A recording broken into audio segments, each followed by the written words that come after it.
A seguir, assista ao programa Money Report, com assuntos que importam para você e para a sua empresa. PNC News. Informação que gera valor.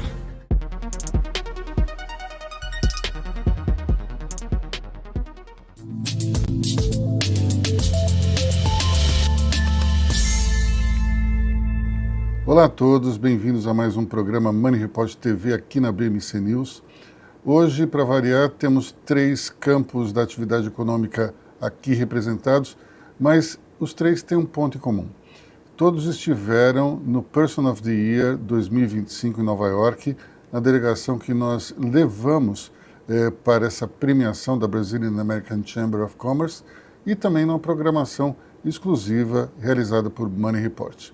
Eu tenho aqui a idealizadora desse evento, dessa programação, que é Cris Falcão, Money Report, e temos também o Eduardo Vieira, que é sócio do SoftBank, e por fim, Denner Lippert, que é da V4 Company, uma empresa de marketing digital, comunicação digital, digamos assim, que começou em São Leopoldo, depois veio aqui para São Paulo, expandindo os seus domínios. Eu vou começar pela Cris, já que ela que criou essa programação e é CEO aqui de Money Report, para contar um pouco como é que foi essa semana. Acho que essa semana foi bastante ímpar. Foi o ano que Nova York recebeu o maior número de empresários de outros estados. Nosso grupo em especial também. Tínhamos representatividade do Sul, do Rio de Janeiro, de Vitória, Minas, enfim. Recife, Fortaleza. Até da França, né? Tivemos até já pelo 2º ano consecutivo um executivo da Airbus da França no grupo. Então foi um ano bastante interessante pela essa troca de não só pelos segmentos muito diversos que a gente tinha ali representando a nossa delegação, mas também essa culturalmente falando, acho que trouxe um ganho muito grande a gente ter representatividades tão distintas no grupo. Em termos de conteúdo, também foi uma agenda bastante interessante, porque passamos por todos os temas que hoje são relevantes para o mundo dos negócios, inovação, perspectivas, entre outras pautas, e várias oportunidades também de negócios bilaterais entre brasileiros e americanos. Mas foi além do público em geral, que eu acho que em Nova York deve ter mais de 2.500 brasileiros, foi uma loucura, mas dentro da delegação foi a maior de todas até agora de Money Report, não foi? Esse foi o nosso 6º ano e esse foi o maior grupo que levamos. Ao todo a gente tinha 120 pessoas, contando as pessoas que estavam na viagem completa. Tínhamos limites também de acomodar todos no jantar de gala, que esse ano voltou a ser no Museu de História Natural e, como todo museu, tem um pouco mais de restrição de número de pessoas, então a gente não pôde ter o número total que gostaríamos na noite do jantar, mas, como você bem disse, nós tínhamos uma agenda paralela oficial de Money Report bastante relevante lá durante os dias, tinha dias que tínhamos 2 até 3 atividades, então o grupo como um todo acabou somando quase 120 pessoas esse ano.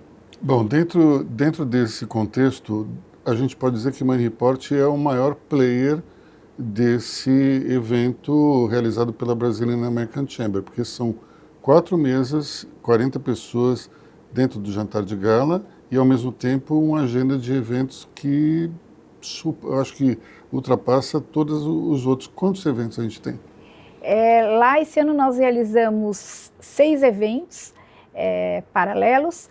Em termos de participação lá, nós somos até maiores, a participação maior na Câmara Americana em número de mesas, nós somos o maior patrocinador, até superior aos bancos. Os bancos geralmente têm 2, no máximo chega a 3 mesas, então hoje nós somos o maior número de mesas ali, de participações.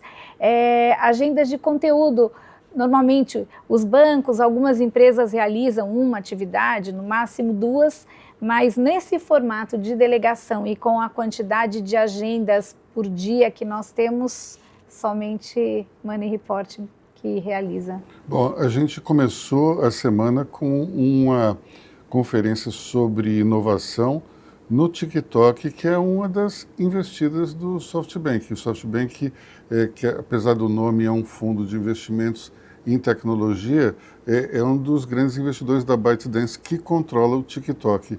Como é que foi para você estar lá num ambiente que é uma das investidas do SoftBank e o que você achou do conteúdo? Foi maravilhoso, Luiz. Acho que foi, assim, a experiência de Nova York, a gente costuma dizer que é sempre muito intensa, né? A gente acaba cumprindo lá 6 meses de agenda em 3, 4 dias, né?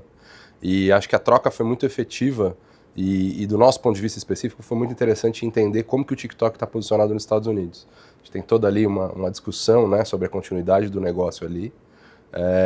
Agora, TikTok no Brasil já é uma super referência.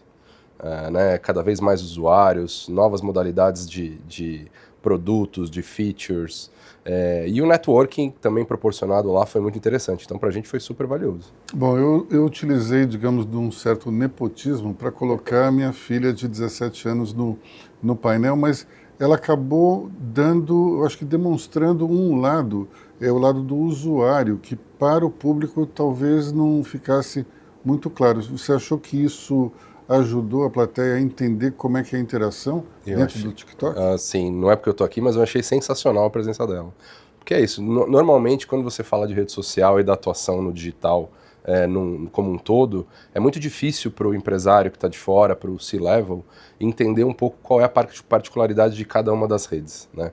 Isso muda muito, muito rapidamente, né? O algoritmo ele vai se alterando e a atuação de cada rede ela vai se complementando e mudando muito ao longo do tempo. É virtualmente impossível a gente acompanhar com essa velocidade. Quando você traz um usuário para a mesa que consome aquele conteúdo o tempo todo, né? E sobretudo o TikTok até tem um desafio de se modernizar como plataforma e ampliar um pouquinho para as pessoas que não são exatamente o core deles.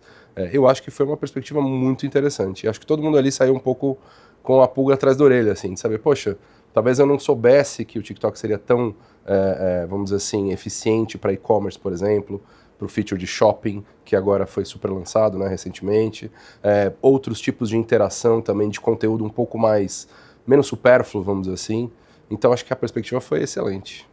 O Denner, você que atua no mercado digital, como é que foi a tua percepção disso tudo? Então, para mim, o TikTok, aí, pouca gente se dá conta que ele é uma das plataformas com a maior audiência do Brasil hoje, né? Então, a gente tem 100 milhões de brasileiros que acessam o TikTok na média 2 horas por dia.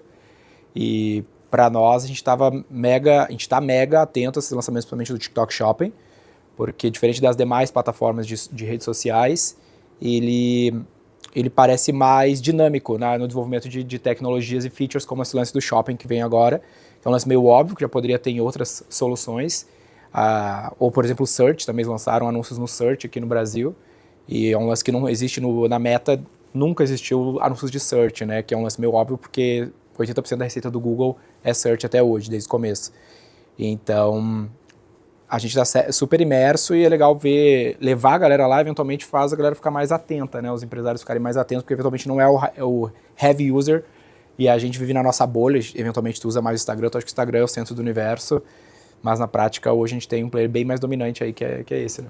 E até eu acho que o depoimento da Malu Falcão, no sentido de mostrar o quanto era importante o mecanismo de busca dentro do TikTok para essa geração nova, eu acho que foi um heads up para a gente que já é um pouco mais veterano, digamos assim, né? Total. Tem muito essa imagem de que o TikTok é coisa de moleque mesmo, de adolescente, e absolutamente supérfluo. E não é verdade, né?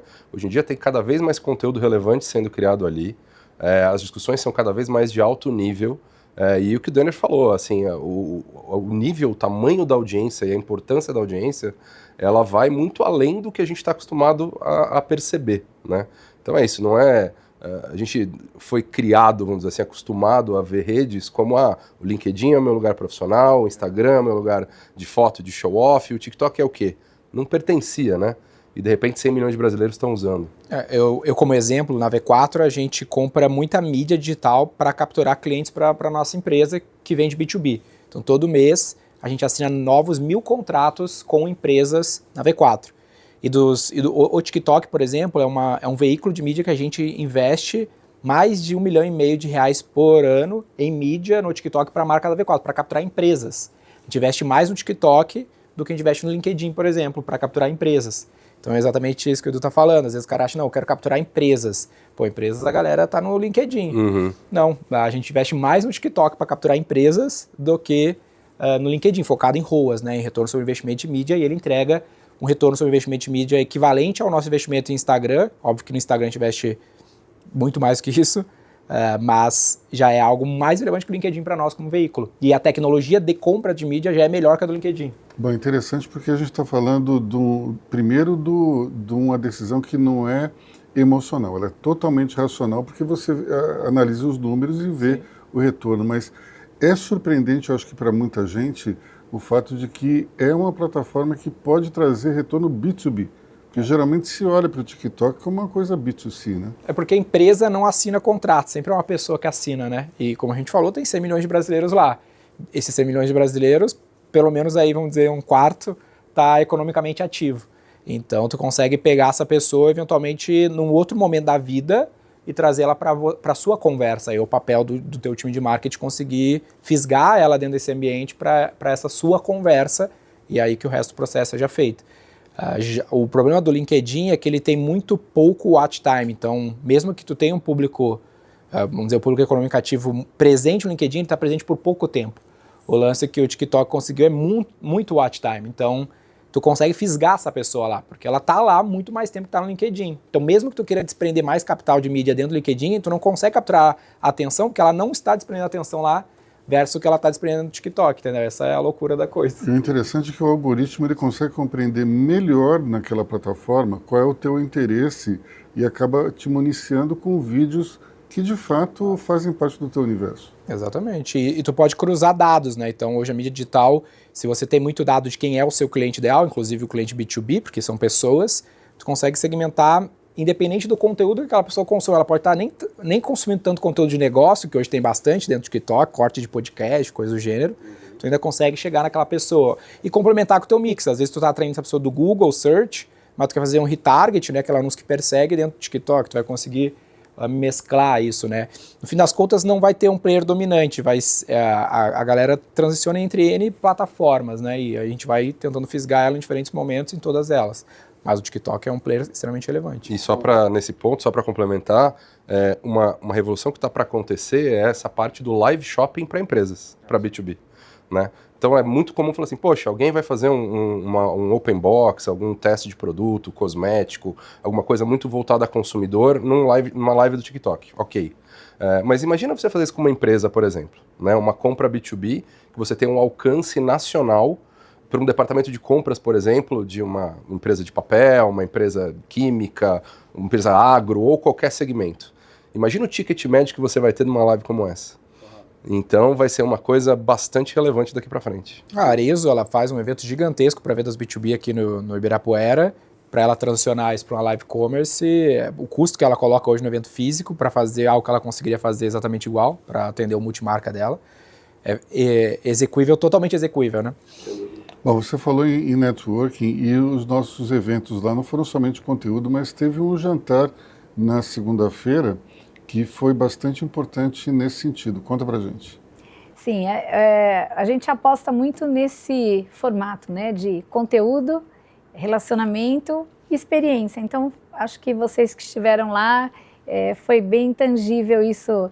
Era a primeira vez de ambos, né, que a gente conseguiu entregar bem esse equilíbrio de levar conteúdo, promover debates relevantes, através desses momentos já poder inserir vocês e conseguir perceber valor e interesse em possíveis parcerias, negócios, mas deixar também um momento que as pessoas tenham para conversar com uma certa liberdade. Então, esse jantar nosso, que é um jantar de abertura da semana, ele é bem tradicional por justamente deixar que as pessoas, primeiro dia, a primeira noite lá, já começar a deixar as pessoas circular, se conhecer, trazer um pouco, cada um contar o que faz. A gente teve ali a presença do governador Tarcísio. O governador tem feito um trabalho espetacular, né, no nosso estado, bastante voltado para o empreendedorismo, com um olhar muito... na captação de investimentos. Na captação de investimentos. Então, hoje eu acho que a gente tem tanto o estado de São Paulo como cidade com uma sinergia muito grande nesse olhar de trazer novos investimentos, e os resultados até mostram, né, com shows, com tudo que São Paulo tem feito. Há pouco tempo atrás, alguns anos atrás, feriado não ficava uma alma viva em São Paulo.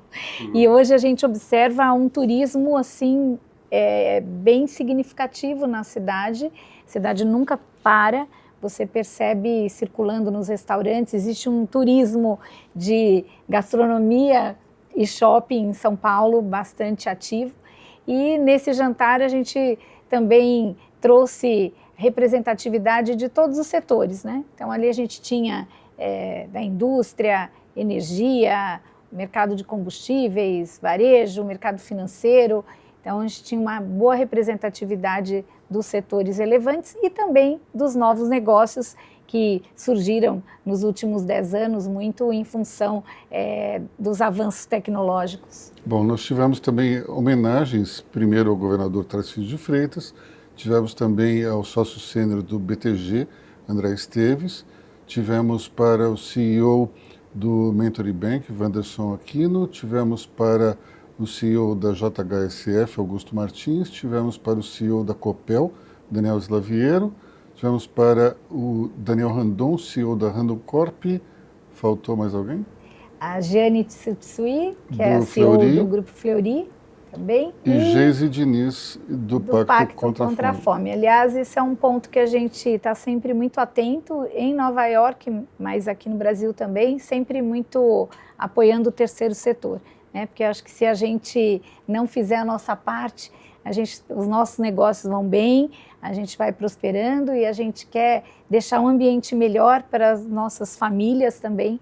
Então, hoje a gente não pode jamais deixar de trazer, né, para esses momentos com os empresários os projetos que são sérios e que ajudam a melhorar essa questão de fome, de pobreza, melhorar a educação e tentar trazer essas pessoas para o mundo de produzir, né? Não só doar, mas trazê-los para produzir e para a gente conseguir ter menos pessoas em situação de vulnerabilidade. Bom, e falando também do terceiro setor, nós tivemos um convidado especial, que foi o Padre Omar de Souza, reitor do Cristo Redentor lá no Rio de Janeiro, que participou ali, acho que de todos os eventos também, e a nossa intenção foi justamente chamar a atenção para o trabalho dele, para que a Câmara Americana pudesse ver com mais de perto essa realização e quem sabe no futuro ele fazer parte ali do shortlist para a premiação da primeira parte do Gala Dinner, né? Não tivemos somente conteúdo, network, mas tivemos experiências de estilo de vida. Conta pra gente como é que foi o coquetel na Tiffany. Sim, nós levamos o nosso grupo para um andar exclusivo da Tiffany, que é o 10º andar da Tiffany de Nova York, um andar onde só convidados podem acessar em momentos mais específicos.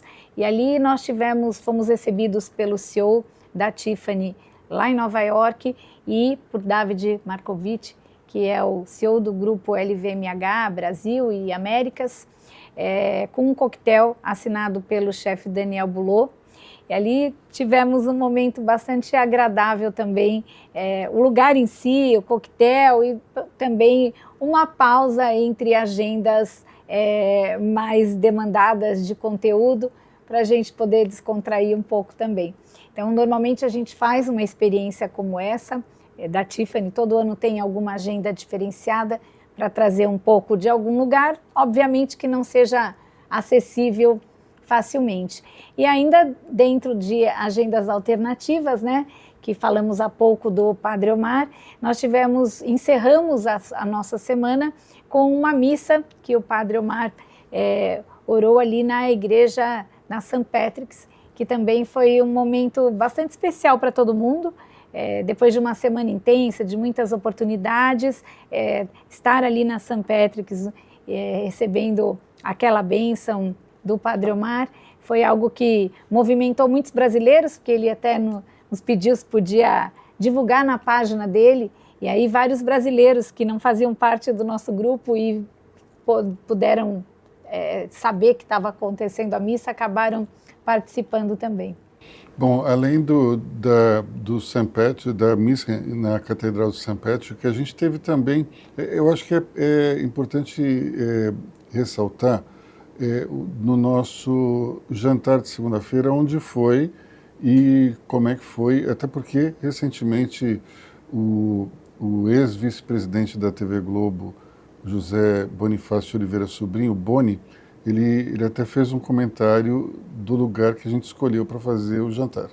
Sim, esse ano nossa escolha foi o 425, que é o mais novo restaurante do chefe Jean Georges, lá em Nova York, e um lugar assim espetacular, muito bonito, e um menu assim que acho que todo mundo que esteve lá pode comprovar que realmente superou a expectativa.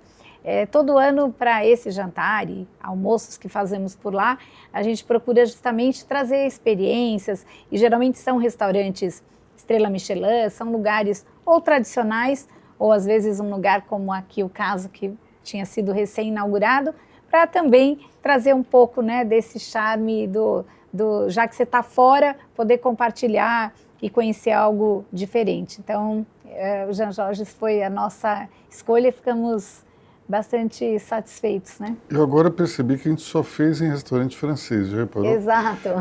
O primeiro foi o Daniel Boulot, o Daniel, e depois no Pavillon, que é do próprio Daniel também, e o Le Bernardin do chefe Henrique Ripper, que também é francês, quer dizer, precisamos ver se não é o caso de mudar um pouco o ano que vem. Temos o desafio de mudar um pouco Se bem que o 425 foi tão bacana que eu acho que merecia um repeteco, né? Também acho. O que é que vocês acharam do lugar? Excelente. Eu achei espetacular. Acho que vale o repeteco. E para variar, a gente teve um overbooking esse ano, assim, foi... Sim, sempre com muita emoção, né? Que o brasileiro, aqui no Brasil, a gente é acostumado com o jeitinho, puxa a cadeira, um a mais, não vai fazer diferença. E lá em Nova York as regras são muito severas, a contagem até em inspeção de corpo de bombeiros nos ambientes. Então, para a gente é sempre um desafio tentar atender todo mundo da melhor forma e cumprindo as regras que são bastante rígidas lá. Bom, uma coisa que eu sempre falo para as pessoas que vão aqui é um momento em que os principais CEOs da economia brasileira estão abertos a uma abordagem, a uma conversa. Vocês sentiram isso também? Totalmente. Eu acho que o grande benefício dessa semana, muita gente brinca, né? Fala assim, poxa, por que toda a Faria Lima, né, entre aspas, vai para Nova York para se reunir? Mas é impossível você ter uma agenda desse nível e com uma abertura tão grande das pessoas aqui em São Paulo, em outros lugares do Brasil, com a correria que a gente tem do dia a dia e com tantas coisas acontecendo ao mesmo tempo. Então acho que tem uma predisposição de todo mundo para conversar, e às vezes você encontra uma pessoa que você está pendente para conversar e toma um café, 15 minutos, 20 minutos, você já resolve o que seria uma reunião inteira, né? Então eu senti muito essa abertura, senti muita flexibilidade também, uma empatia muito grande dos líderes, né? E daí não só classe política, mas também dos CEOs mesmo, e muitos donos de empresa. Então acho que realmente é uma semana que já entrou para o calendário e não pode sair mais. É interessante porque ao longo desses 6 anos que a gente faz eventos lá, antes tinha um alcance mais no mercado financeiro. E depois o poder público começou a se interessar e finalmente os empresários de maneira geral. Mas esse ano eu percebi uma coisa interessante. Os jovens, como você, por exemplo, mas jovens da sua faixa até uma faixa anterior foram muito para o evento. A gente percebeu um grupo de empreendedores, de herdeiros, de pessoas, de executivos mais jovens se interessando por Nova York. Você encontrou bastante gente jovem também, né? Sim, eu já tinha sido até convidado outros anos por alguns bancos, né, próprio Itaú ou Bank of America, eles fazem eventos mais focados em tecnologia, o BTG também faz mais focado em tecnologia, Então, vários amigos meus que são founders de tech companies acabam indo para esses eventos pelo convite dos bancos. Foi como eu conheci o evento, foi por causa desses convites. E aí acaba que tu vai unindo várias outras agendas paralelas dessas tanto de relacionamento, de experiência, de conteúdo geral de gestão, governança, tendência macroeconômica, mas também as de tecnologia que a gente está mais envolvidos. Então, um amigo meu, fundador do Conta Azul, do Conta Simples, a gente acabou do G4, né? A gente acabou se encontrando lá, que não necessariamente está no universo político ou no universo do mercado financeiro diretamente, necessariamente, né? Então, acaba rolando bastante. E os próprios fundos também, então acaba tendo muito esse relacionamento entre os investidores e as empresas que captam investimento eventualmente. Então, nas próprias agendas do Bank of America, ele faz bastante, e o Itaú também, bastante conexão entre os investidores e os investidos, né? Ou, por exemplo, a agenda de, às vezes, para te educar o investidor, né? Investor Education. Às vezes tu nem está captando, mas tu quer fazer uma conexão para que ele saiba que tu existe, do que se trata para o dia que você for, eventualmente, fazer um roadshow, uma captação, já há uma educação sobre o teu negócio que às vezes é complexo. Então, rolou bastante isso e agendas paralelas desse gênero. Só a nossa, desculpa interromper, mas só na nossa agenda de Bank of America, em um dia e meio, fomos 19 reuniões. Que vocês... Reuniões nossas, com empresas que a gente quis conhecer, entender.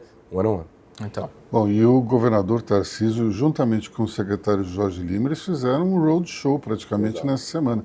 Eles visitaram inúmeros investidores, também entidades. Foi uma coisa impressionante. Eu acho que isso vai trazer bastante retorno aqui para o Estado e para os outros governadores que também estavam lá e fizeram a mesma coisa, né? Falar um pouco, talvez, das tendências que a gente ouviu em Nova York para introduzir a área digital, que é a grande especialidade aqui dos nossos dois convidados. Se falou muito em inteligência artificial e se falou muito também em como a inteligência artificial vai mudar inexoravelmente a vida das empresas. Mas eu acho que as pessoas que escutaram ainda não entenderam direito o tamanho dessa mudança, né?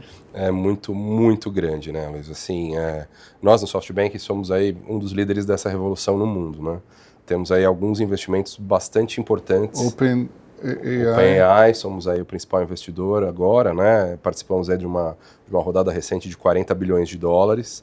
Estamos à frente do projeto da Stargate, né, dos data centers para suportar toda essa infraestrutura, junto com outras empresas, né, com a Oracle, com a própria OpenAI.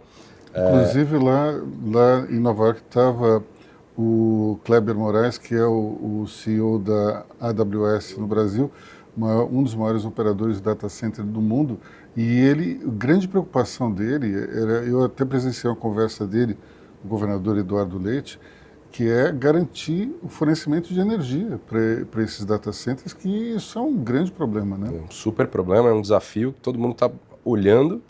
Inclusive o governo tem trabalhado do Brasil com um marco, né, específico para tentar atrair investimentos estrangeiros para instalar data centers aqui. Mas essa questão da energia, da capacidade, do processamento, ela está se tornando dramática, né?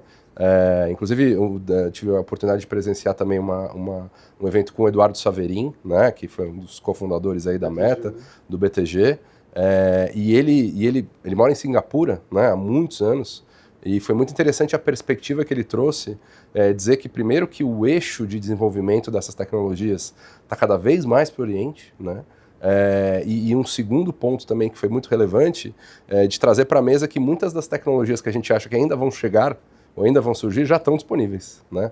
Então é o que você falou, acho que o pessoal ainda não entendeu direito o impacto dessa revolução, e acho que nesse caso, pecar pelo excesso é a melhor coisa a ser feita, porque cada semana a gente tem uma surpresa, né? Eu conversava na semana passada com um amigo e ele dizia que ele colocou como obrigatoriedade dentro da empresa dele trabalhar com inteligência artificial, conhecer, se inteirar e sugerir. Ele disse que aconteceu um fenômeno interessante. Na parte de baixo do organograma, houve uma adesão total. Na parte de cima também. Agora, na parte do meio, houve uma resistência. O meio é sempre o problema. Mais fácil de cortar. As pessoas achando que poderiam ser Preocupadas. cortadas justamente pela inteligência artificial. Vocês acham que esse tipo de situação pode ser um problema na implementação? É inexorável, inevitável, mas pode ser um atraso? Cara, tem muita resistência, assim, a depender da área, né? Por exemplo, dev é um cara bastante resistente. Ah, mas não faz como eu, não faz desse jeito.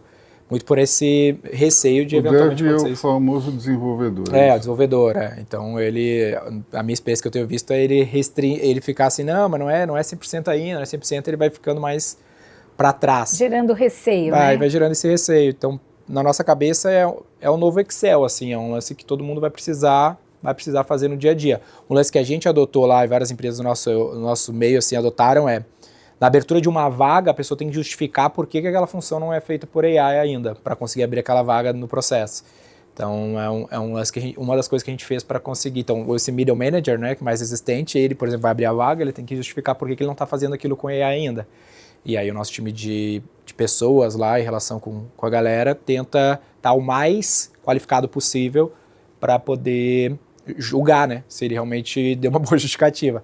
E nosso papel institucional também é fornecer essas ferramentas, porque tu tem parece tudo simples, mas não é barato, né, que aí entra no lance do custo de processamento, energia e tudo mais. Então, se tu vai pagar para todo mundo usar, vai só pagar uma licença de ChatGPT, não é tão simples assim. Então, por exemplo, a gente tem um deal com o Google, né, faz uma licença de Gemini que está bem avançado também em relação a todas as ferramentas de AI, já vem junto com o nosso pacote de G Suite.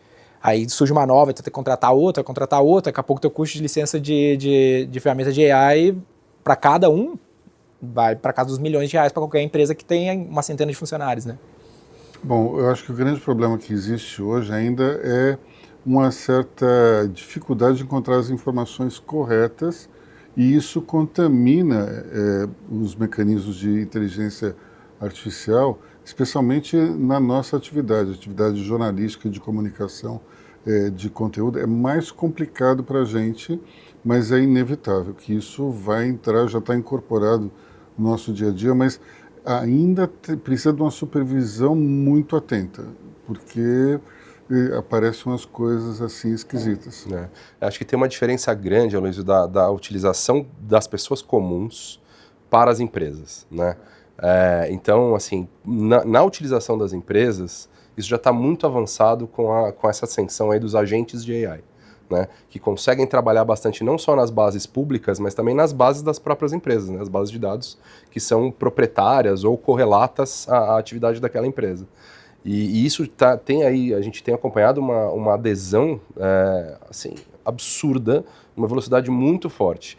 E muita gente faz um paralelo da adoção do surgimento da inteligência artificial com o surgimento da internet. Só que tem uma diferença muito importante. Na época do surgimento da internet, você não tinha grandes empresas estabelecidas ainda, né, nesse segmento. E hoje em dia você já tem as big techs, que já têm recursos, já têm experiência, já tem data center, já tem infraestrutura para trabalhar e tem toda uma camada de base para que elas possam criar em cima. Então a velocidade de adoção é muito maior, muito mais assustadora, mas diferentemente do que aconteceu na internet lá atrás, que as pessoas falavam, poxa, será que essa moda vai pegar? A inteligência artificial já pegou, é inexorável, não tem mais como fugir. Agora, é muito importante saber fazer a pergunta, né? Do que você necessariamente achar que a inteligência artificial vai, como que por mágica, te dar uma solução sem saber qual é o teu problema.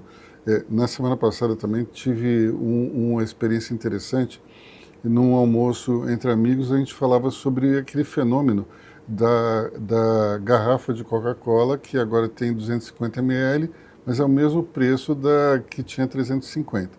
E daí um deles falou assim, não, mas tem um nome para esse efeito. E, curiosamente, ele é uma pessoa que trabalha muito com inteligência artificial, mas ele não conseguiu encontrar, porque ele não soube perguntar. Aí eu falei assim, bom, como o jornalista da mesa, deixa eu tentar, e daí eu encontrei, chama reduflação. Mas é interessante porque o domínio da linguagem, muitas vezes, ela vai ser mais importante do que o uso da ferramenta, você não acha? Eu tenho certeza. Na verdade, toda essa parte de engenharia de prompts, fazer as perguntas certas, inclusive até você entender muito bem o seu negócio para saber o que perguntar, Isso é essencial. Então, você colocar os parâmetros corretos sempre vai ser uma atividade que vai ser essencial. O que tem acontecido é que os robôs têm aprendido cada vez mais a colocar esses parâmetros, né? E, obviamente, que ainda a curva da adoção da tecnologia, obviamente, cresce exponencialmente, mas ainda temos pouco tempo de uso. Isso daqui a pouco vai virar uma coisa bem disseminada. Falávamos sobre a necessidade de conhecer o próprio negócio, até porque tem muito empresário que acha que a empresa é de um jeito e, na verdade, de outro, e esse conhecimento ele é crucial para o uso de ferramentas de inteligência artificial. Denner, você que tem inúmeros clientes e todos aí entrando nessa seara do marketing digital, você percebe que existe uma tendência mais forte de abraçar a inteligência artificial até por conta dessa necessidade de entrar mais no marketing tecnológico? Sim, o lance a inteligência artificial, ela não é um lance novo, né? Já tem décadas que se usa inteligência artificial. O que eu acho que é legal desse movimento da AI generativa, que é essa de eu ir lá num chat, eles cuspir um texto, ou cuspir uma imagem, ou cuspir um vídeo, é que ele trouxe mais para o mainstream e alertou ao poder desse negócio. Mas tem muito poder que não é generativo necessariamente, mas de automação e fazer o negócio ser realmente inteligente através de um entendimento melhor do próprio negócio, através de um uso melhor dos dados, onde você vai fazer o próprio negócio tomar decisões e agir sem a necessidade de um ser humano, fazendo com que a gente tenha mais alavanca, mais leverage em outras iniciativas, né? Então, por exemplo, para a gente conseguir eficiência em mídia digital, que a gente vinha falando anteriormente, como TikTok, Meta e tudo mais, a AI para segmentação e compra de mídia digital já é algo muito presente. Não AI generativa, essa é a novidade, né? Mas a que destrava muito valor, por exemplo, quem já comprou mídia em mídia digital, tu ia lá e segmentava, eu quero falar com empresários. Hoje já não é mais assim, hoje tu pluga o teu banco de dados de clientes e ele consegue segmentar automaticamente com base nos teus clientes reais. Tu não fica mais criando segmentações. Aí agora entrou um passo a mais que tu pode ativar um Advantage Plus lá da Meta, que ele começa a criar os ads também, que é a segunda parte da equação. Mas tudo isso só vai funcionar em alto nível se você tiver os seus dados bem organizados, você conseguir orquestrar essas coisas para que o seu negócio tome decisões em tempo real. Para quem eu devo segmentar, qual anúncio eu devo criar, para quem, qual placement, onde ele deve ser veiculado. Quando esse cliente entrar no WhatsApp, como que fala com ele, aí a própria IA generativa pode falar com ele, e aí tu vai costurando uma série de integrações, automações, agentes, para que você consiga ganhar mais eficiência, não necessariamente ter menos pessoas, mas que uma pessoa que hoje entrega 10 resultados, possa entregar 100 resultados, 200 resultados, 500 resultados. Mas a base de tudo isso é dado organizado. Quando eu comecei a V4, 13 anos atrás, a maior parte dos meus clientes não cadastravam os seus clientes. Tem muito hoje que não cadastra, no varejo é fácil a gente ver. Então, se você não tiver esse dado organizado, exemplo do cadastro do cliente, o máximo que você vai conseguir fazer é o que o consumidor consegue fazer no ChatGPT.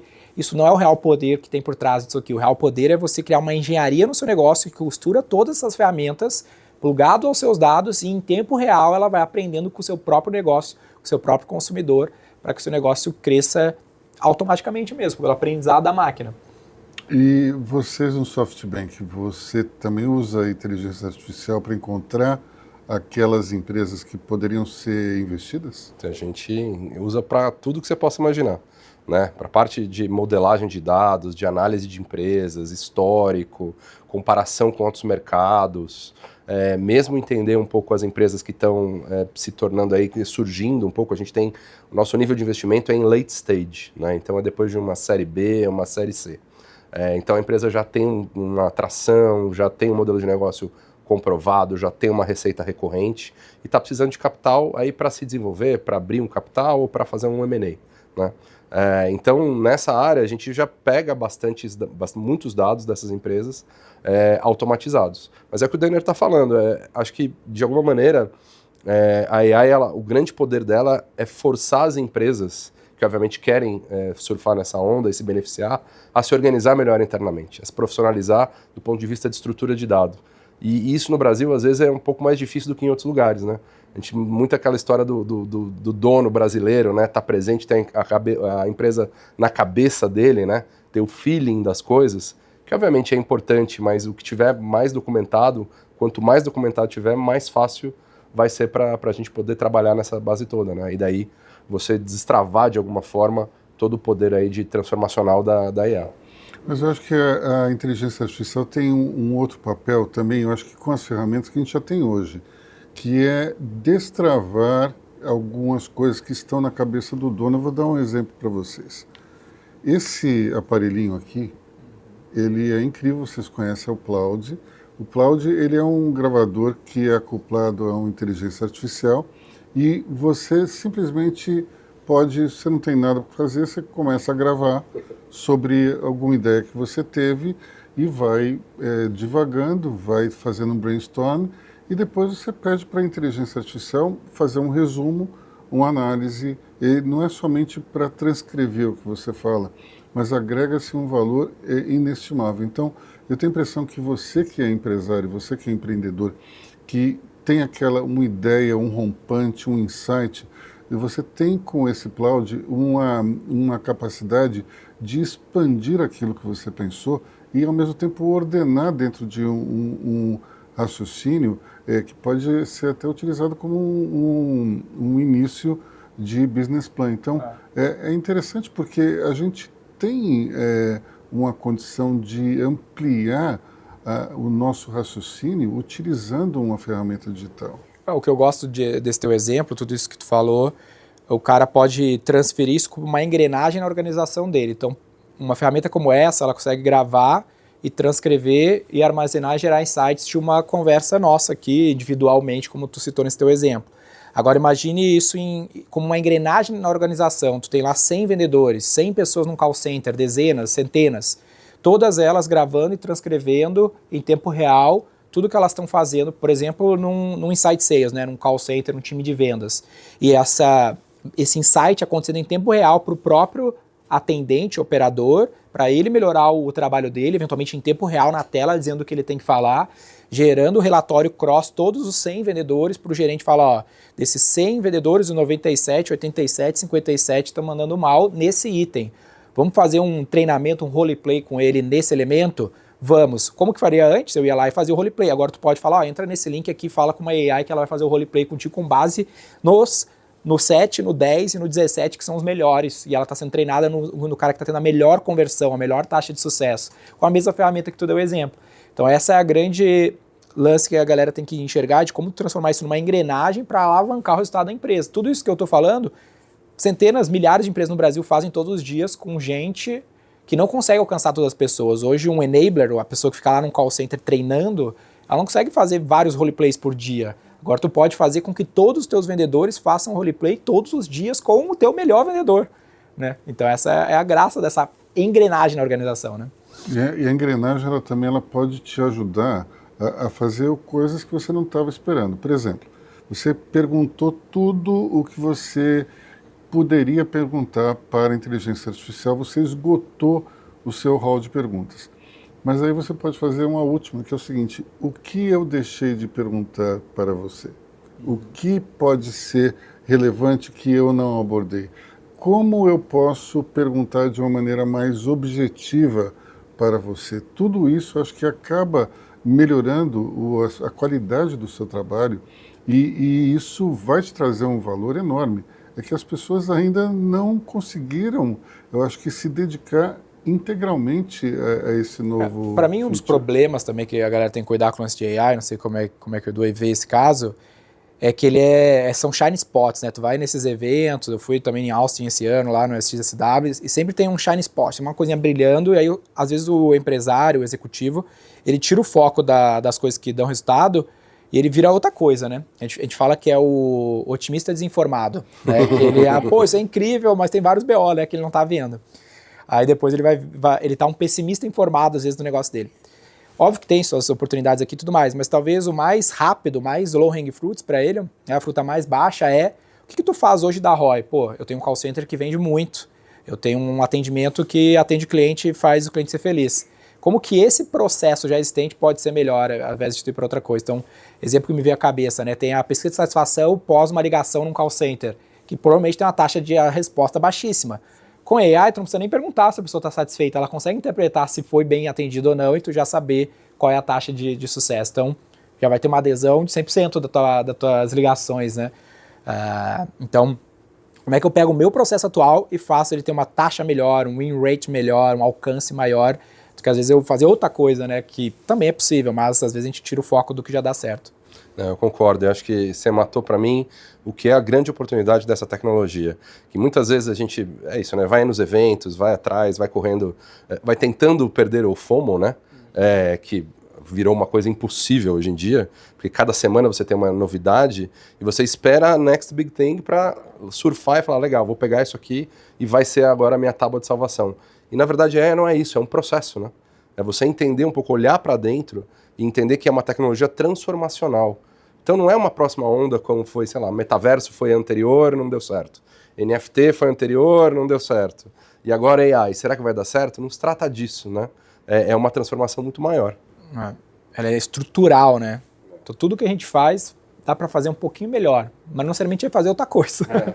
E hoje, por exemplo, esses dados todos e quem tiver e aplicar bem, você consegue mudar o resultado financeiro da tua companhia durante o próprio mês, porque você vai ter ali um espelho do que está acontecendo, aonde você tem deficiência e já vai te informando, se você não corrigir a rota aqui, você pode não fechar teu mês como você esperava. Então, de uma forma muito rápida, você consegue ter a percepção de alguma instabilidade e corrigir com uma velocidade maior, né?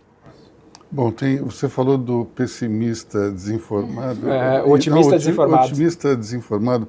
Eu acho que tem um outro risco para as empresas muito maior, que é o incompetente proativo. Esse é um problema seríssimo, né? Mas quem sabe a inteligência artificial consegue resolver isso tudo, né? O problema é que, se ele é proativo, ele tem que buscar na inteligência artificial algum tipo de apoio, né?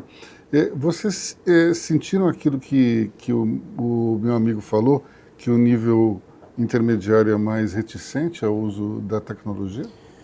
Olha, eu sou founder, né? Então eu tenho a minha visão. Recentemente, o fundador do Airbnb, ele popularizou um termo chamado Founders Mode, que ele começou em dado momento, lá final de 2019, a ver que a empresa dele estava muito inchada de middle managers. Aquele velho conselho de contrate pessoas boas, deixa ela trabalhar. Ele seguiu esse conselho e acha que deu errado para ele. E aí ele começou o modelo Founders Mode, né? Que corta todo o middle manager, fica mais próximo do time e mais hands-on no negócio. Então, eu acho que talvez isso que ele percebeu já é um efeito disso que ele tem dito, e ficou também muito mais popular depois que ele falou. Muita gente tem adotado, aqui no Brasil não é diferente. Agora, recentemente, o Davi Vélez trouxe a mesma coisa, ter cortado várias diretorias lá do Nubank para ele ficar mais hands-on. Então, eu acho que o nosso papel é ter o mínimo middle manager possível mesmo. Esse já é um problema do negócio quando ele cresce, tu acabar tendo muitas camadas da operação.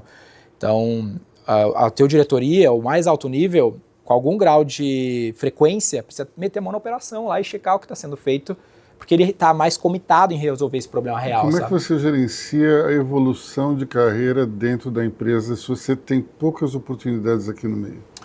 Eu gosto de falar assim, para ti ganhar mais que o Cristiano Ronaldo, ou o Cristiano Ronaldo ganhar mais que o Lancelotti, ele não precisa virar coach. Ele pode ser o melhor jogador de futebol do mundo, entendeu? Então eu tento criar uma estrutura de carreira dentro da minha empresa, onde o player não precisa virar coach, porque senão ele só vai ser um péssimo coach, né? Então você vai privilegiar uma carreira em Y, é isso? Exatamente. Então, é isso. Eu gosto de pessoas gerenciando trabalho, não necessariamente gerenciando pessoas, né? Que é um outro BO que eu vejo. Então, tu pega um baita dev, bota ele para gerenciar pessoas, mas ele só é um baita dev, entendeu? Ele consegue até gerenciar o trabalho de desenvolvimento, mas ele não consegue gerenciar a vida dos outros. Aí talvez venha um enabler lateral a ele, ajudando nesse tema aqui, que é a especialidade de uma área de pessoas ali, como business partner, que é comum em RH, né? Então, volta para o lance de uma hierarquia, menos hierárquica possível, mais olicracia possível, mais flat possível, mais gerenciar o trabalho, menos gerenciar as pessoas, talvez, se não cria essas anomalias aí de middle management. Você tocou num ponto interessante que geralmente pessoas geniais naquilo que fazem têm uma inteligência emocional inversamente proporcional à capacidade profissional. Então, é muito complicado muitas vezes encontrar o talento. Aí você encontrou o talento, só que ele não vai ser um bom chefe. Esse é um problema recorrente que eu vejo nas estruturas das empresas. pessoas que são incríveis do ponto de vista técnico, mas acabam causando um caos dentro da empresa. Por isso que eu vejo que às vezes a gente precisa ter um cap, que é um cara que joga e ajuda, mas ele joga. Né? E o coach é uma coisa lateral, não acima dele, porque às vezes o cara é um coach ali, sei lá, um preparador físico, que ele manja de preparação física, mas se fosse para jogar, ele não jogava bem. Aí se tu botar ele para mandar em cima dos jogadores, primeiro que o jogador vai odiar, porque não sabe jogar. Então esse eu acho que é uma disfunção que a gente tem que corrigir nas organizações para elas serem mais ágeis, sabe? Curiosamente, quando você olha os melhores técnicos que foram jogadores, raramente eles são grandes craques. Você tem assim, ou um quarto zagueiro que dá que dava umas caneladas. O founder da NVIDIA, ele falou que tem 100 reportes diretos, por exemplo. Então, é um lance que é impensável na estrutura de RH tradicional. O cara teria que ter no máximo 12. Diz que o Steve Jobs também tinha 100 reportes diretos. Então, eu acho que os diretores e C-levels têm que trabalhar mais. Talvez. Eu acho que isso remete um pouco à vida do empresário empreendedor, né? Porque o empreendedor, para um negócio dele, de fato, escalar, ele tem que estar muito presente na operação.